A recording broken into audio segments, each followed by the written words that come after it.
With that, we'll move on to the next discussion of the day. I would like to invite Rohan Dhamija, Managing Partner and Head, Middle East and India, South Asia, Analysys Mason, to moderate the discussion on digitization, the programmable telco.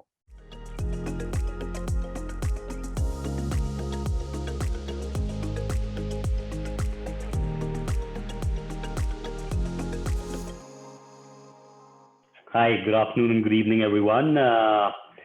We're here with an esteemed set of panelists, Sandeep Gupta and Gulshan Khurana. Sandeep Gupta joining us from Bharti, Airtel, and Sandeep Khurana joining us from Vodafone Idea to discuss digitization in the context of a programmable telco. Quick self-introduction to myself, and then I'll request the panelists to introduce themselves. My name is Rohan Dhamija, and I'm the Managing Partner at Analysys Mason. I'm also the Global Head of our Corporate Strategy Practice. Sandeep and Gulshan, if I could request you both to introduce yourselves, please. Hi everyone. I'm Sandeep Gupta, and I am the Head of Strategy and Architecture at Airtel, looking after the network evolution as it is progressing for the last few years, and as we look forward to make it evolve it towards 5G. And it's my pleasure to be here as part of this event hosted by ETT. Go ahead, Gulshan. My name is Gulshan Khurana. I'm responsible for national network planning for core and transport for Vodafone Idea. I've been working with them as an executive vice president for the last couple of months. Prior to this, I've spent a lot of time with the vendor community in India. And it's a pleasure to be here with this esteemed panel. Fantastic. Thank you both, Sandeep and Gulshan. So without further ado, if I may just set the context for this panel. The context for this panel is, of course, around the seamless transition to 5G, how vendors and operators can work together to make that transition to 5G absolutely seamless, how software-defined architecture is really changing the way telcos invest and expand their networks, and allowing them to do so at a greater speed as well as at a lower cost potentially. And then how certain 5G use cases in an open API platform require certain cybersecurity requirements. So without further ado, I think let's start with you, Sandeep, and get your quick thoughts on how vendors and service providers can work together to make the transition to 5G relatively seamless.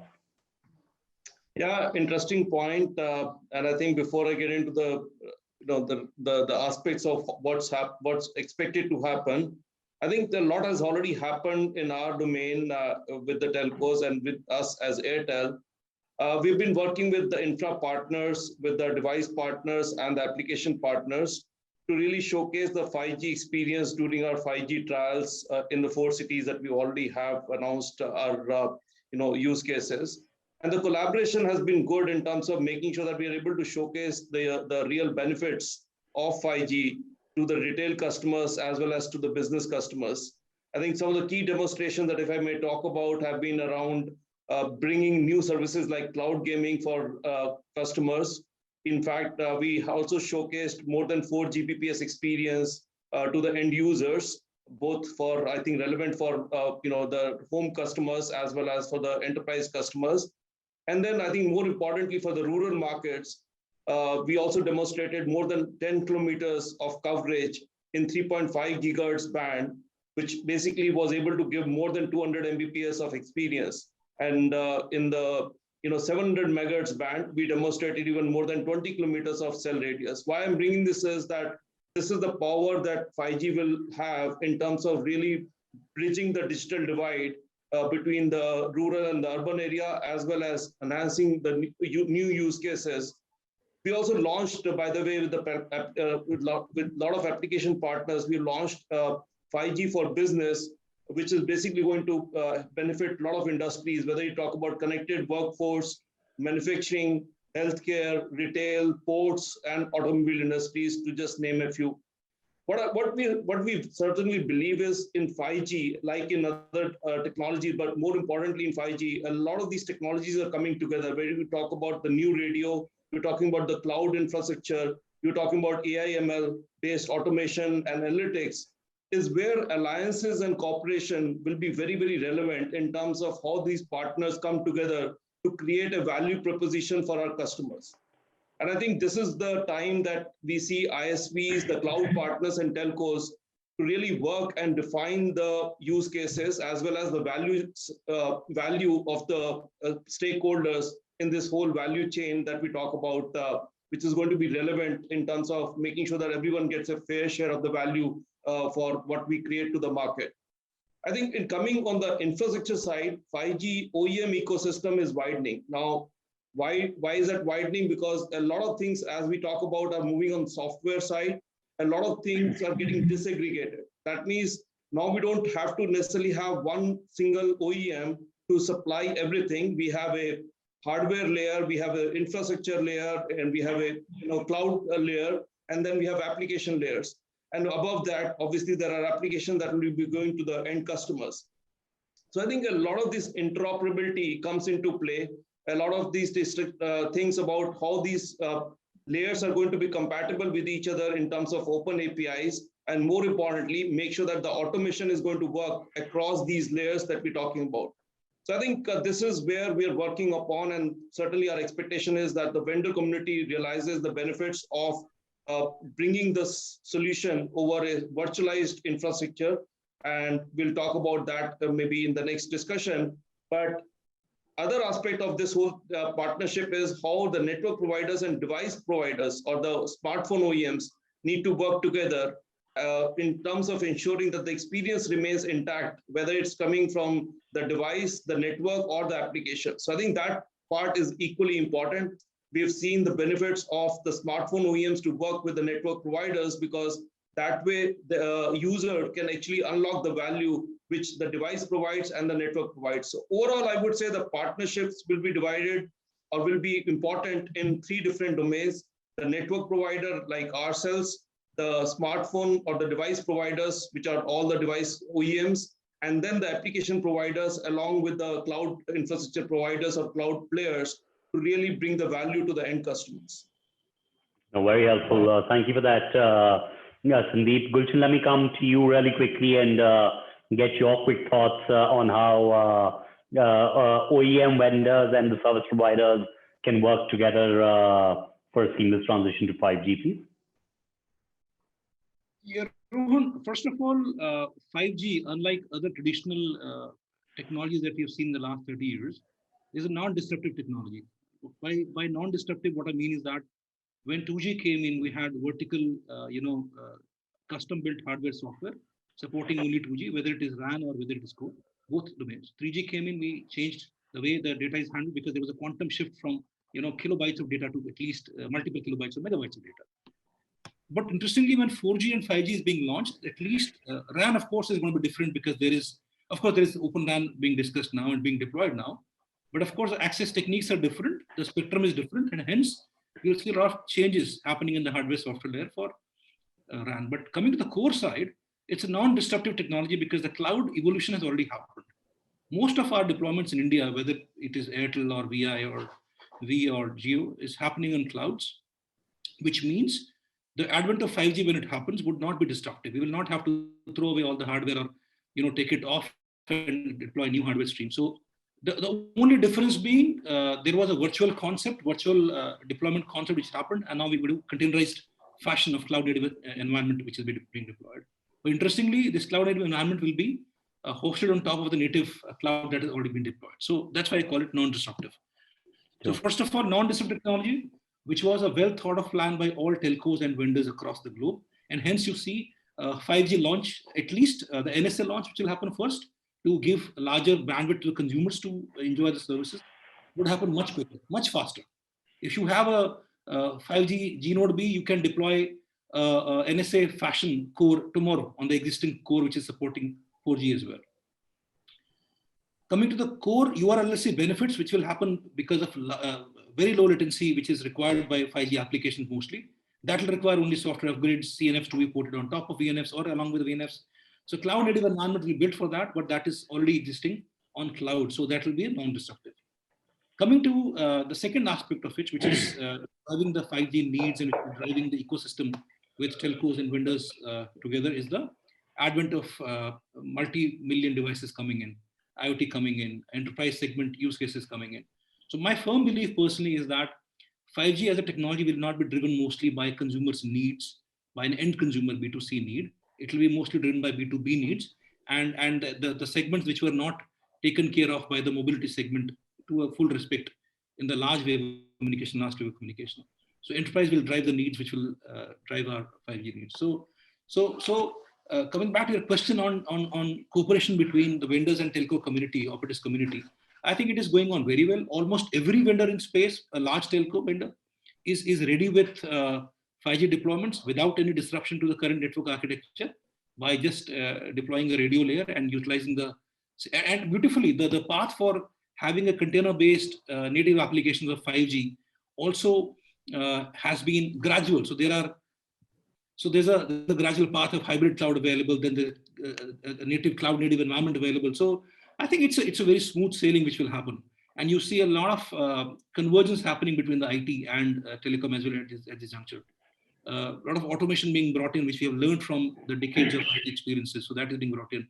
Automation will be extremely important because you'll have an agnostic layer of cloud and infra setting, which will be hosting multiple vendors, multiple applications on a single layer. So that's important. The native communication for the pods in a 5G environment is happening on HTTP instead of radius or diameter, which was happening earlier, or C7 in long back days. So 10 years back, nobody thought HTTP could be a telco grade communication protocol that we use in 5G. So things are evolving in a very smooth fashion. I think there has been a sensible research done in the last couple of years to enable 5G in a fashion which becomes most non-destructive for all of us. Excellent.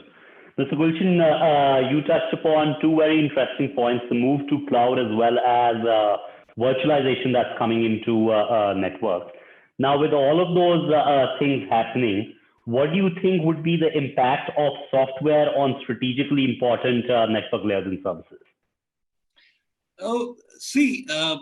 The most important aspect and the impact would be that conventionally software was built on purpose-built applications or purpose-built software.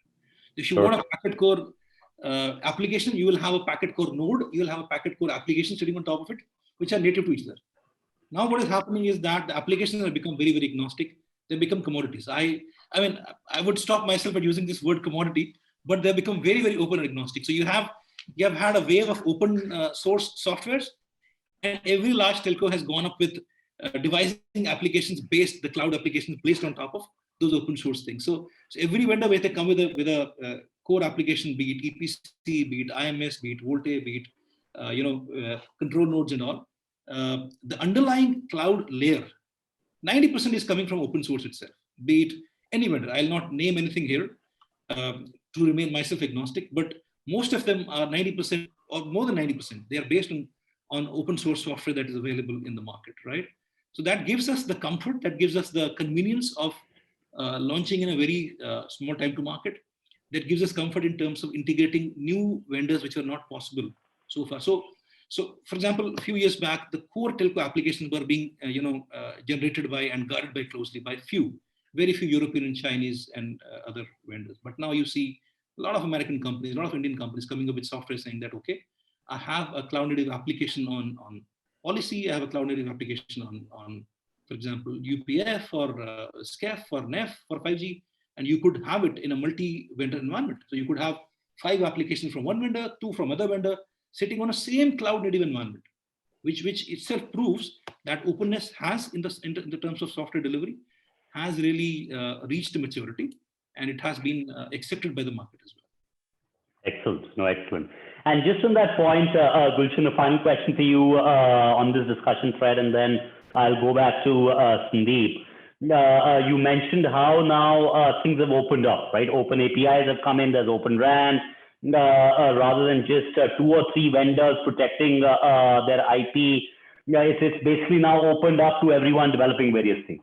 In India, we've seen one of the operators making an effort towards an indigenous 5G platform. Yeah. Your quick thoughts on what you've seen coming in on these open APIs from outside of India versus from what you're seeing in India. And then I'll pose this question to you as well, Sandeep. Gulshan, if you'd like to go first. Open APIs would be like I said, open source software has become the norm of the day. Open Sure. API integration of applications with third-party solutions would become a norm of the day from tomorrow.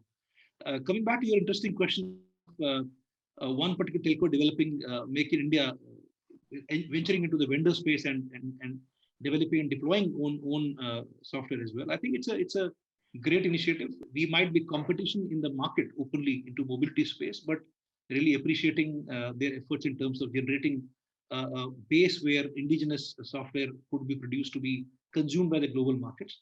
And we wish them good luck for that. But coming back to your question on openness, I think it's reached a stage wherein we are mature now.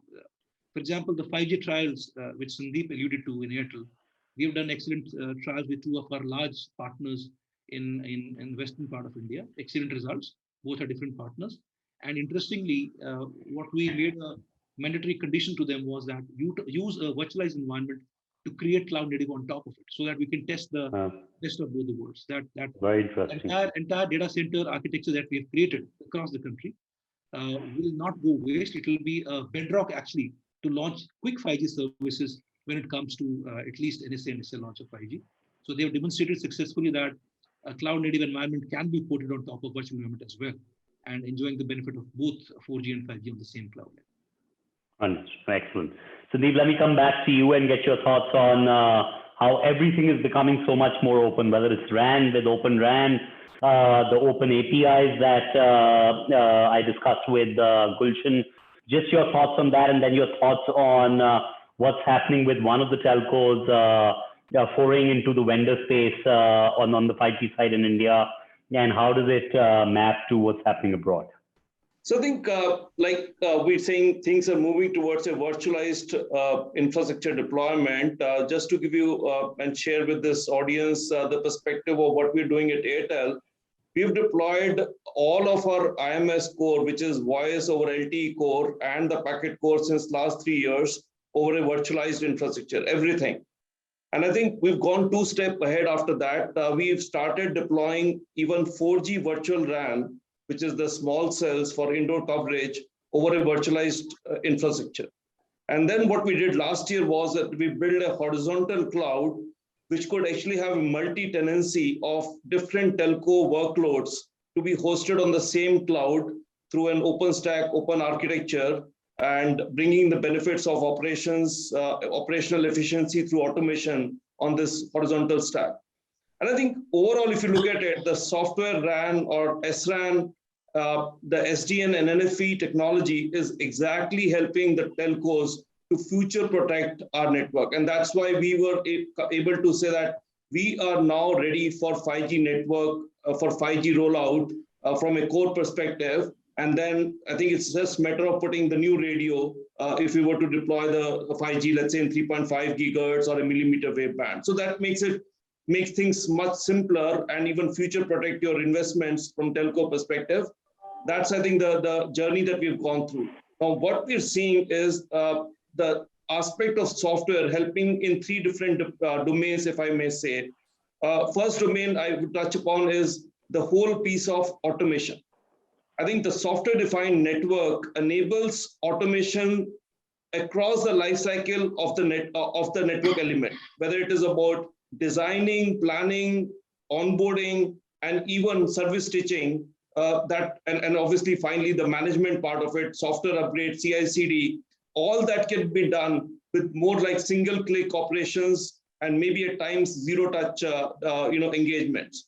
So this is where we are working upon in terms of how do we make sure that we are fully capable of automation across our network so that we really are able to move to the requirements that the enterprises will have from us as service providers. I think the whole thing, second part of this whole beauty of the software is that this actually will enable all of us and us as telco to really enable the slicing that enterprises will be requiring tomorrow. You couldn't have thought about doing a slice-based network or slice-based service to the enterprises unless your network is programmable. And that's where the whole beauty of doing the software or the telco functions on the software, where we will be able to configure the network depending upon the type of slice that the enterprises would require, whether it's a bandwidth centric or a latency centric, SLAs and QoS can be more negotiated in the real time, and then it can be served to the customers. More manageability and operability can be automated. I think the third piece to it is obviously it gives a lot of space and opens the space of telcos to the Indian ecosystem partners. We all know India's great assets on software. I think somewhere Indian ecosystem has been out of this because, as we were talking about, that more of this telco infrastructure was built upon customized hardware, and the software and hardware were all clubbed together. This is what is opening up exactly as we speak right now, that there are a lot of software houses in India are becoming relevant for building these telco applications, not from an end application, but even the telco network functions that we're talking about today.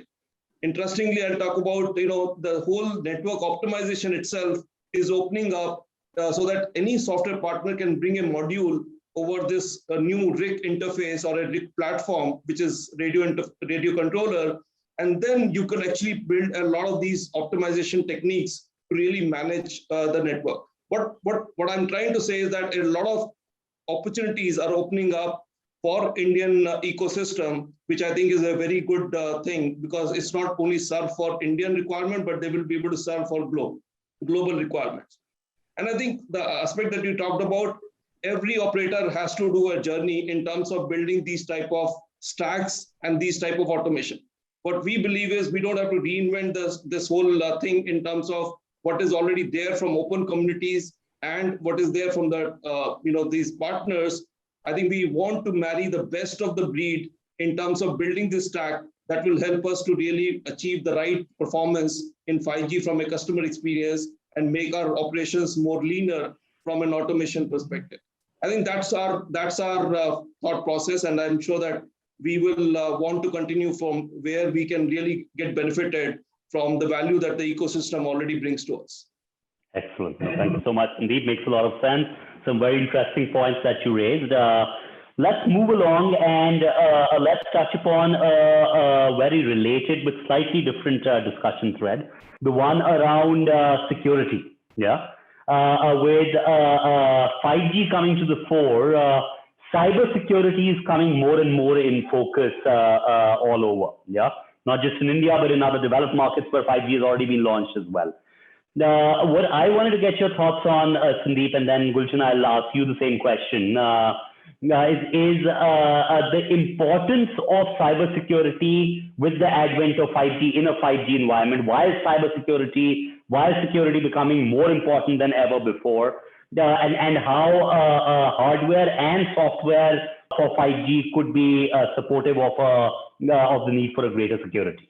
Very relevant point, Rohan. I think this is a really a relevant discussion because security is of paramount in the current context, both from an the social environment that we are in, political environment, and otherwise the customers that we serve. So I think as we speak, as you also alluded, that 5G is more about digital services. Digital services basically means that you will have more open architecture, you have more software-defined architectures, open APIs, so that there are things that can be built over and above it to really provide contextual and digital services to the consumers. You couldn't do that if the things were closed because you would not have the right APIs to be used for building those applications or services. I think that's the benefit of the digital of this whole openness, that it really enables and fosters these type of services. But then obviously, as you said, it comes with a lot of challenges. And why the challenges is because of the security vulnerabilities that this network gets exposed to, which is now open, software defined. This network, as we speak right now, the networks that we are building or even the cloud partners are building, they are obviously based upon the software defined architectures. They are having open APIs. They are accessible from any different type of device outside from the environment. They are accessible from peer functions. So let's say you have multiple functions in the network, but multiple functions can now talk to each other in a more open environment. There are external systems, like we talked about these APIs, either towards the OSS, BSS, even to the application partners. And even we talk about 5G and MEC. MECs will have more, connect with the end applications sitting on the same infrastructure. So there will be more and more of these so-called affinities that has to be really taken care of, because multiple functions in the software are talking to each other, and then the devices from outside and APIs from outside are also interfacing with the network. In the erstwhile networks, as I said, if it was all built in hardware, there is obviously a lot of protection that you do, because you just don't expose that hardware and the software to the outside world. But because now you're starting doing it, this really becomes a challenge in terms of what vulnerabilities can capture it. We talked about IoT. Now, IoT devices coming on the network side, they can bring a lot of vulnerabilities, because the passwords, the softwares on these IoTs cannot be managed. These are sitting in enterprises, these are sitting in homes. Every machine will have some kind of connected device. So think about that vulnerability. And for that, what's happening and what we have done as Airtel is we have deployed a complete SOC, which is a Security Operating Center, which is looking at vulnerabilities within our network, coming within as well as from outside, from the devices, from the APIs, from the interconnects that we have with other operators or other cloud partners, making sure that we are aware of those vulnerabilities in the software and in the hardware, more importantly in the software stack and the interfaces, and ensure that these vulnerabilities are taken care of in the real time or in the due course of software upgrades. So I think that's very, very important, and it's going to become more critical. Going forward, we will see that how these SOCs can be used for the enterprises to really expose the vulnerabilities that they bring in case they're using some open devices. Then I think this is also to be protected. That can we really look at and expose, or at least be made, enterprises be made aware as to what is possible to be coming as a vulnerability from the devices that they are using, or any residential or any retail customers that you use. So I think this is the area that we really need to protect together, and we all need to work to make sure that these vulnerabilities don't attack the network in terms of making sure the services remain intact for the end customers. Fantastic. No, thank you, Sandeep. Gulshan, let's come to you and get your thoughts very quickly on this, and then we'll proceed towards closing remarks to wrap up the panel. Sandeep covered almost whole 9 yards on security, but I'm going to give my 2 cents to it. Sure. So from a network technology security point of view, I break the access to 4 areas where the security access could be weakened and probably something could be done. First is that, and that's coming because of inherent advantage of technology also. First is, we're talking a lot of edge clouds. Edge clouds meaning I try to shift payload consumption to service layer as close to the customer as possible, so that I can enjoy the benefits of keeping my transport cost low, doing a lot of caching around, doing edge computing and giving responses back quickly with the LLC architecture, and still consume a lot of bandwidth by the consumer. So enjoy the benefits of MVC, but that also my network it makes it more vulnerable at the edge location. So I need to be guarding. Earlier, what used to happen is I have a centralized control center. I have payload signaling everything coming, complete campus architecture to my centralized location. In a walled garden, I could manage very easily. I know what kind of ports are open, how many DOS attacks could happen. But now with exposing my network to remote areas to cater to consumers, I become more vulnerable as well. So that's one aspect. Second is, as Sandeep correctly mentioned, we were in a communication game wherein we were mostly offering mobility to B2C consumers. Everybody has a mobile phone. A mobile phone is mostly produced by a known vendor who's producing probably 10 million, 100 million units, and that's certified by some certificate agencies. And hence you have a lot of time and money spent into certifying those devices when you sell in millions and billions of devices. Now with IoT, you'll have probably devices coming in from garage shops, which are not certified probably. So there's a lot of work going on certification for devices also. So you are exposing your network to a lot of non-standard equipment, which probably might be vulnerable in terms of DOS attacks, somebody hacking into them. And not only because of IoT, but enterprise segment also consuming the same network layer now. So you are exposing your network to a lot of external points wherein this could happen. So security becomes extremely important at those points as well. Third is, as Sandeep correctly mentioned, I'm using most of my open source devised software. I'm not saying it's completely open source, but based on open source architecture, most of my software. And hence it is also open for vendors to do things like CI/CD, make a library of test cases, do test cases at night, roll out a software, do some babysitting, and give a certification saying, oh, all goes well. We've done so many upgrades in one night and all. But that also increases my risk because I'm exposing my network for CI/CD ports to a third party, which is certified. There are RSAs, there are regulations around that, but it makes it a little more exposed towards the outside world. And hence I need to make, and we are we are tightly coupling security as per the new applications, new platforms, new firmware, new fabric coming in. We are very closely, tightly, covering the gaps and making it much secure for the consumers. Excellent. The last one is, as you correctly said, on the open APIs, I'm exposing the network for applications for other vendors to come in and small application vendors who can come in and give me small application, which can make some revenue for me. So all these 4 buckets make us a little more worried about how secure a 5G network would be, or an open network would be. And hence, we all put our brains together to see how we can stop the leakages and cover up these gaps. And I'm thinking that the government is also working in that direction, and they have regulations around what exposures could be controlled by what mechanisms. Excellent. No, fantastic. Gulshan and Sandeep, this has been a very insightful session. Thank you so much for your thoughts. Thank you both for your time and insights. Happy to hear any closing comments or closing thoughts from either of you. Otherwise, it's been an absolute pleasure.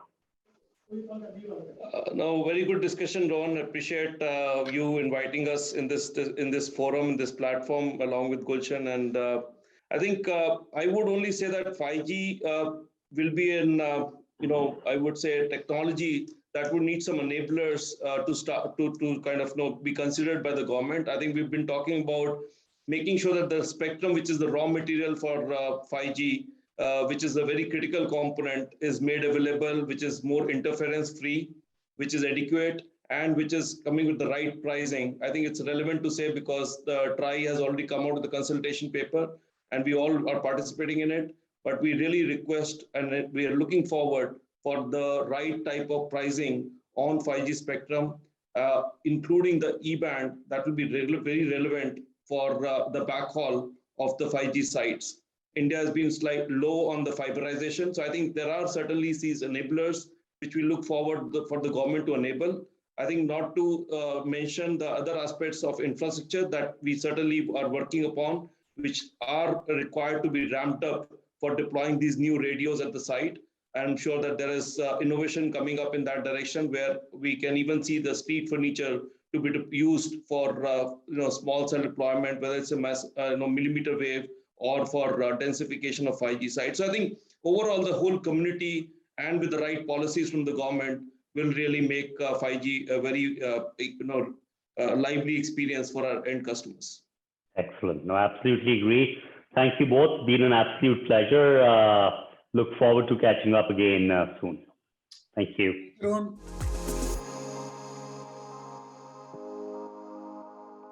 Thank you everyone for the detailed discussion and for bringing out some very valid points to think over. Now, ladies and gentlemen, we have come to the end. Stay tuned for the closing remarks.